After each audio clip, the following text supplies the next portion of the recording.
Doctor Nurul আমির ব্যাপারে এই বিষয়টি একটু বুঝতে চাই, সরকারের প্রত্যাশার রাজনৈতিক দলগুলোর প্রত্যাশার পার্থক্যের কারণেই কি সংকট সৃষ্টি হচ্ছে? আমার তো মনে হয় পার্থক্যটা স্পষ্ট দেখা যাচ্ছে। একটা গ্রুপ আমার দেশে যেমন ক্ষমতা কেন্দ্রিক হয়, মনে হচ্ছে ইউনূস সাহেব, আগের ইউনূস সাহেব এবং এখনকার ইউনূস সাহেবকে কিন্তু ভিন্নভাবে তারা ব্যাখ্যা করবে। এই ইউনূস সাহেবকে ক্ষমতায় আসুক, দায়িত্ব আসুক, এটা তো পাগল হয়ে গিয়েছে। এখন উনি যখন এখানে আছেন, তারা কি তাড়াতাড়ি আপনি একটা রোড ম্যাপ দিয়ে নির্বাচন দিয়ে সরে যান চাচ্ছে। এটা ঠিক গণতান্ত্রিকভাবে এটা দিতে হবে, না হলে তার দুর্নাম হয়ে যাবে। যেমন ইউনূস সাহেবও ক্ষমতার প্রতি লোভী হয়েছে। তাহলে আমার যেটা মনে হচ্ছে সেটা হচ্ছে ইউনূস সাহেবের কিন্তু একটা রোড ম্যাপটা দেওয়া উচিত নির্বাচনের, যে আমি এই পর্যায়ে যাব। কালকে কিন্তু বিশেষ করে অন্যভাবে একটা তার মুখ থেকে বেরিয়ে গেছে যেভাবে আসুক যে প্রায় 4 বছর পর্যন্ত হয়তো বা লেগে যেতে পারে। আমার মনে হয় কি এই বিষয়গুলো কিন্তু এই যে আমাদের গার্বেজটা সৃষ্টি হয়েছে 15 বছরে, এসপি, ডিসি এবং অন্যান্য যারা আসছে, যারা পুলিশ অফিসাররা নির্বাচন পরিচালনা করবেন, তাদের দিয়ে কিন্তু চিন্তা ভাবনা করা উচিত।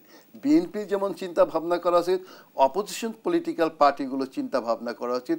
সিমিলারলি যারা এই আন্দোলনে ছাত্ররা নেতৃত্ব দিচ্ছে, এরা কিন্তু একত্রিতভাবে তাদের চলা উচিত, সমান্তরালভাবে। কারণ তারা তাদের এই দায়িত্বের উপরে নির্ভর করবে ভবিষ্যৎ কি হয়। কিন্তু আমি অবাক হয়ে যাই, 3টি গ্রুপে যদি আমি দেখি তাদের স্বার্থ কিন্তু এক হওয়া উচিত, কিন্তু আমরা দেখি এখানে স্বার্থের সংঘাত আছে। ছাত্র নেতৃবৃন্দ এক ধরনের কথা বলতেছে, বিএনপি থেকে এক ধরনের কথা হচ্ছে, আবার জামাত দেখি মাঝে মাঝে এদিক ওদিক দুদিকে কথা বলে জামাত। তাহলে এই যে দোদুল্যমানতা, যেটা বিভাজন, এগুলো কিন্তু সংকট ভবিষ্যতে সৃষ্টি করবে। তা আমার বক্তব্য হচ্ছে ইউনূস সাহেবেরও অপোজিশন, যারা রাজনৈতিক দলগুলো আছে, আমি অপোজিশন পলিটিক্যাল পার্টি বলবো না, রাজনৈতিক দলগুলোর সাথে গভীরভাবে আলোচনা করা উচিত। 5-10 মিনিট, আধা ঘন্টা সময় দিয়ে একটা 7-8টা দলকে এভাবে সমস্যার সমাধান হবে না। সমস্যা হচ্ছে রাজনৈতিক, পলিটিক্যাল সমস্যা, ক্রাইসিস, এবং সেটা রাজনৈতিক নেতৃবৃন্দকে দিয়ে সমস্যার সমাধান করতে হবে। এটা অন্যরা পারবে না।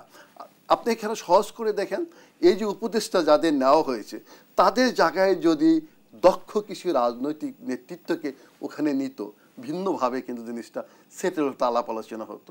আমি তো দেখি এখানে যারা বসে আছে 3-4 জন ছাড়া একজনও এই সমস্যার সমাধানের পথে অগ্রসর হতে পারবে না।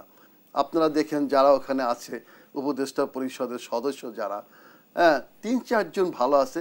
আমি একজন আমার কলিগকে দিয়ে বলবো, আমার স্যার তুললে আমার চেয়ে অনেক বড়, 7-8 বছর বয়সে বড়, আমাদের প্ল্যানিং মিনিস্টার যিনি শিক্ষামন্ত্রী, ব্রিলিয়ান্ট স্টুডেন্ট ছিলেন, ব্রিলিয়ান্ট টিচার।